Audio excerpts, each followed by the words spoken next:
السلام عليكم ورحمة الله وبركاته. ازيكم حبايبي؟ عاملين ايه؟ يا رب تكونوا بخير. النهاردة ان شاء الله هنعمل مع بعض العيش الفينو بمناسبة دخول المدارس. هنعمله بطريقة سهلة وبسيطة جدا. احنا هنعمل هنا نص كيلو من الدقيق، وعندي معلقة صغيرة من البيكنج باودر، معلقة كبيرة من السكر، معلقة كبيرة من الخميرة الفورية، عندي علبة زبادي صغيرة، رشة ملح، معلقة واحدة من الزيت، معلقة واحدة من الخل الابيض العادي. اول حاجة هنا الخميرة عندي هحط عليها كده نص معلقة كده صغيرة من السكر، وهدوبها بشوية مية كده دافية كده. تمام، هندوبها بشوية مية دافية ونركنها لما تعلى كده. هنا بقى عندنا طبعا المواد الجافة. النهاردة انا هستخدم الفود بروسيسور او الكبة، مش هستخدم العجان. اول حاجة عندي هنا الكبة. بسم الله، نقرب الكبة بتاعتنا دي. القاعدة بتاعتها بتلزق في الرخام. اول حاجة عندنا طبعا هنا هستخدم انا سلاح العجن، اللي هو ده البلاستيك مش السكينة. سلاح العجن ده البلاستيك مش السكين. اول حاجة ننزل بالدقيق كده. بسم الله، بس بالراحة علشان طبعا عارفين الهبو بتاع الدقيق بيعفر لنا الدنيا، فننزل بالدقيق واحدة واحدة. ده نص كيلو من دقيق المخبوزات اللي هو جميع الاغراض. تمام، هنزل بقى برشة من الملح، رشة بسيطة كده اقل من ربع المعلقة، ومعلقة كبيرة من السكر طبعا هنضيفها، معلقة كبيرة اهي من السكر، ومعلقة صغيرة من البيكنج باودر. المواد الجافة كده كلها مع بعض. تمام، هنقلب كده المواد الجافة دي. نراعي واحنا بنحط الخميرة مش في المكان اللي فيه الملح.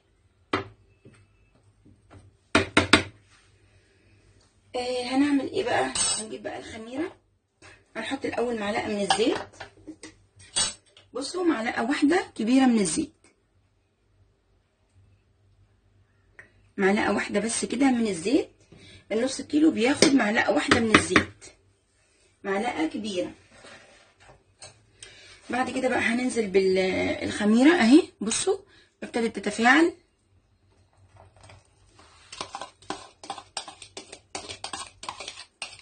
ننزل كل الخميرة،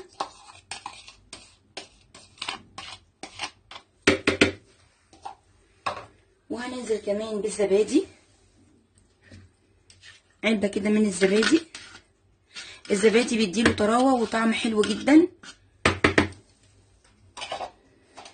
هنقفل بقى الفود بروسيسور بتاعنا او الكبة، ونبدأ بقى نخلط. بسم الله.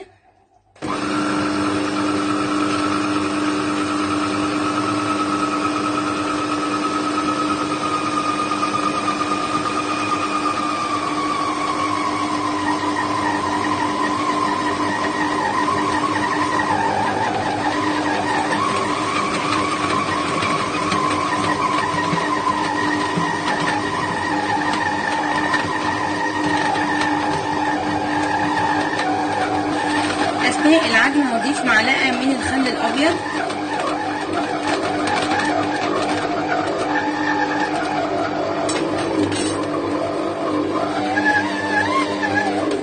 كده خلاص تمام، عجينتنا اتعجنت بقت تمام.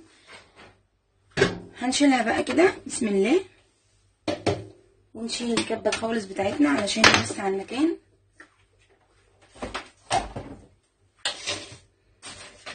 هنجيب طبق اهو، وننزل بقى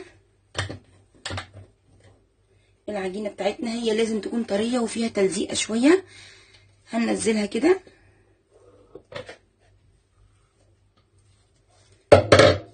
هي لازم تكون طريه وفيها تلزيقه شويه. بعد ما بتخمر طبعا ننضف بس سلاح العجن كده.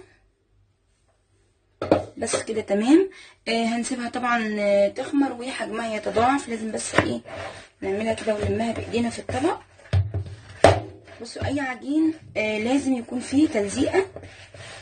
بس كل ما بنلمها كده بتتلم معانا برضو اهي. تمام اهي. نديها برضو ايه لفتين كده بايدك. بس العجينه طريه وحلوه ازاي. هنسيبها بقى تخمر وحجمها يتضاعف، وهنغطيها طبعا بستريتش او بفوطه، بستريتش او بكيس بلاستيك، وبعد كده فوطه، ونسيبها تخمر وحجمها يتضاعف. وبعد ما تخمر وحجمها يتضاعف نقسم بقى عجينتنا لكرات ونعمل الفينو بتاعنا. كده خلاص حبايبي عجينتنا اختمرت وحجمها تضاعف. عايزين بقى اول حاجه نعملها ايه، هنمسك العجينه بتاعتنا كده. بصوا هنهبطها كده خالص خالص اهي. بصوا هنديها ايه بوكسات كده، هنديها بوكسات كده تهبطها. وبعدين ناخدها بقى على سطح الرخامه مدهون مسحه من الزيت، او نرش عليه رشه من الدقيق. نرش رشه من الدقيق او مسحه من الزيت كده. احنا هبطناها خالص اهو، خرجنا منها الهواء. هنعمل ايه، هندهن سطح الرخامه كده رشه من الزيت او مسحه من الزيت. ممكن رشه من الدقيق بس انا بفضل الزيت. وهنزل العجينه بتاعتنا. شفتوا ما شاء الله خمرت وحجمها تضاعف وبقت جميله قد ايه. هنبدا بقى نكور العجينه دي لكرات صغيره. كل كوره حوالي 50 جرام. كل كوره حوالي 50 جرام بالظبط، يعني ولا اكبر ولا اقل. 50 جرام بيكون حجم الرغيف معقول. خدنا كده مسحه زيت على ايدينا اهي. وهبدا بصوا اكورها كده كرات كده اهي، ونحطها على القطاعه، الكاتن بورد او القطاعه، او على الرخام.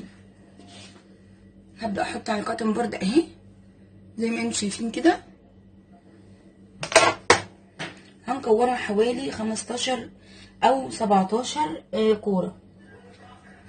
هنكمل بقى كل الكميه كده اهي، هنقطعها كرات كده. بصوا علشان انا مش عايزه الرغيف لا يكون كبير قوي ولا صغير قوي.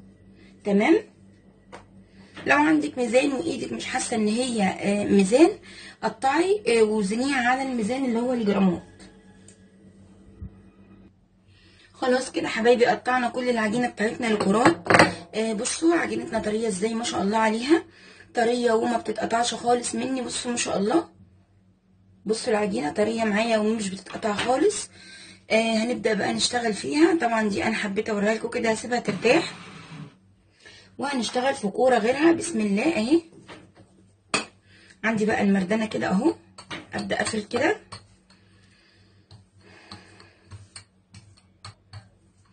كده. بنفرد طبعا اهي. انا مش عايزه الرغيف يكون كبير قوي، انا عايزاه وسط. هبدا بقى الفه كده. بصوا هنتعامل معاه معامله البقسماط. هنبدا نلف كده اهو ونضغط، وبعد كده نلف رول اهو. تمام. ونقفل بقى من الحروف ومن الجنب. نقفل الجنبين كده كويس، ونقفل الحرف ده ونديله برضو لفه كده اهو. ونبدا نرصه في صاج مدهون بزيت. نرصه في صاج مدهون بالزيت. يلا نكمل كمان اهو بالشكل ده. نفرد بقى بالمردانه كده. عايزه بس يكون ايه التصوير واضح ليكم، يا رب تكونوا كده شايفينه اهو كده. تمام. ونبدا نلف العجينه اهي. اول حرف اول تانية كده هضغط عليها، وبعد كده هلف رول من غير ما اضغط بقى، غير في الاخر اقفل الجنبين كده. تمام. على فكره عايزه اقول لكم ان الميه، يعني الكوبايه اللي كانت معايا انا اخدت نصها بس. يعني الدقيق طبعا الميه، انا عندي يا جماعه الميه ملهاش معيار، لان ممكن دقيق يشرب مني ماده سايله وممكن لا. بصوا اهو كده.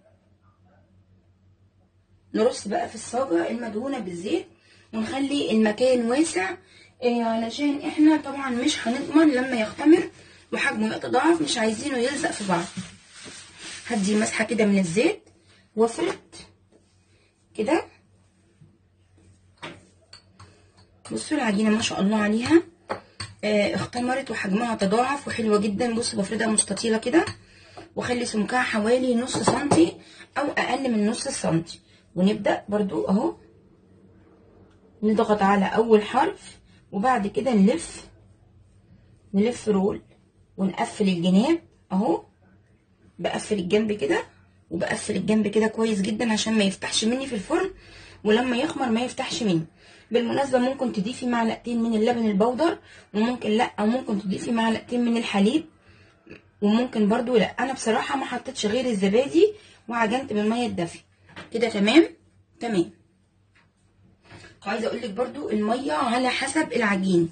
الميه ما بتتاخدش كلها، بنحط شويه بشويه كده لحد ما العجينه بتاعتنا تختلط وتتعجن كويس جدا، ويكون السمك بتاعها حلو، وتكون عجينه طريه معانا. ما تخلوش العجينه ناشفه وشاده، علشان لما بتكون العجينه ناشفه وشاده ما بتديكيش نتيجه حلوه. على فكره المعلومه دي بصراحه انا عارفاها من زمان جدا بصراحه، يعني من امي الله يرحمها ربتني عليها، كانت دايما تقول لي العجينه الناشفه ما تديكيش نتيجه ناجحه. العجينه الناشفه تطلع منك مش حلوه، وتخلي النتيجه بتاعت اي معجنات عملتيها مش حلوه، بتكون ناشفه كده ومش حلوه. وكانت بتقولي دايما كلمه شهيره، تقولي تبقى ناشفه عامله زي الخشب، تبقى مخشبه معاكي كده العجينه ومش حلوه. فبصراحه يعني الله يرحمها علمتني كتير الحمد لله. بصوا كده تمام اهي العجينه الطريه جميله، العجينه لينه وطريه وتحفه جدا. كمل بقى كل الكميه كده بنفس الطريقه. بصوا انا برص في الصاجه ازاي، بصوا بخلي المكان واسع علشان ما يلزقش مني. نكمل بقى كل كميتنا كده، وقبل ما نسويها طبعا هنسويها مع بعض وهنشوف حجمها تضاعف ازاي. كده حبايبي الفينو بتاعنا اختمر وحجمه تضاعف. هنبدأ نعمل ايه؟ هندخله الفرن على درجة حرارة عالية 250 ل 280.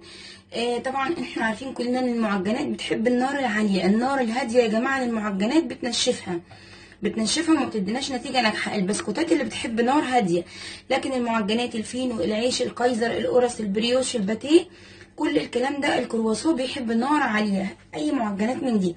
هنبدأ بقى نلمع الوش بايه؟ عندي هنا بصوا ده زيت عادي خالص. هبل الفرشة بتاعتي كده بالراحة، وبالراحة خالص خالص خالص هلمع الوش بالزيت بالراحة، لان هو اختمر وبقى هش من جوه وحجمه تضاعف، فانا مش عايزة التلميع يهبط لي الفينو. بالراحة خالص كده بشويش خالص خالص خالص ألمع الوش بتاع الفينو، ويدخل الفرن طبعا زي ما قلنا على درجة حرارة 250 ل 280. وطبعا الفرنة سخنة جدا قبل ما ادخل الفينو، لازم الفرن تكون سخنة جدا جدا قبل ما ادخل فيها العيش الفينو بتاعنا. بس كده هنلمع الوش بقى وندخله. بيقعد من حوالي 10 ل 12 او 13 دقيقة في الفرن. خلاص يا حبايبي الفينو بتاعنا اهو طلع من الفرن. بصراحه عايزه اقول لكم نص كيلو دقيق عمل معايا 19 رغيف فينو. يعني بصوا بالحجم اللي انتوا شايفينه ده، وبصوا الفينو بتاعنا، بصوا بصوا عشان يبان اكتر. بصوا الفينو بتاعنا ما شاء الله عليه. بس عايزه اقول لكم برده معلومه، اول ما بيخرج من الفرن لازم تبلي فوطه وتعصريها وتغطي بيها لمده 5 دقايق. اول ما يخرج من الفرن تبلي فوطه وتعصريها وتغطي بيها الفينو لمده 5 أو 7 دقايق لحد ما تلاقيه اداكي طراوه حلوه. خلاص تمام، لانه بيخرج من الفرن بيكون بتحسي ان هو ناشف، بتحطي ايدك عليه كده تحسي ان هو ناشف. هو مش بيكون ناشف، هو طري وهش جميل جدا، بس بيحتاج ان انت لو عندك بخاخه تبخي بخاتين وتغطي فوطه، لو ما عندكيش بتبلي فوطه وتعصريها وتغطي. انا عن نفسي بفضل اني ابل الفوطه واعصرها واغطي بيها الفينو بتاعنا. بصراحه عايزه اقول لكم ان النتيجه مبهره ومرضيه جدا. يعني انا نص كيلو دقيق مع ايه، يعني معلقه من الخميره، رشه من السكر او معلقه من السكر، معلقه واحده من الزيت، علبه من الزبادي، عمل لي 19 رغيف فينو. انت عمرك ما هتجيبي الرغيف ده طبعا. برده الاحجام بتاعت بره مش زي اللي احنا عاملينها ومش بالنظافه دي. بصوا تحت وفوق، بصوا الظهر والوش ما شاء الله نتيجه مرضيه جدا. بصراحه نتيجه مرضيه جدا جدا ومبهره. وعايزه اقول لك بصي، يعني انا مش عايزه افتح لكم واحد.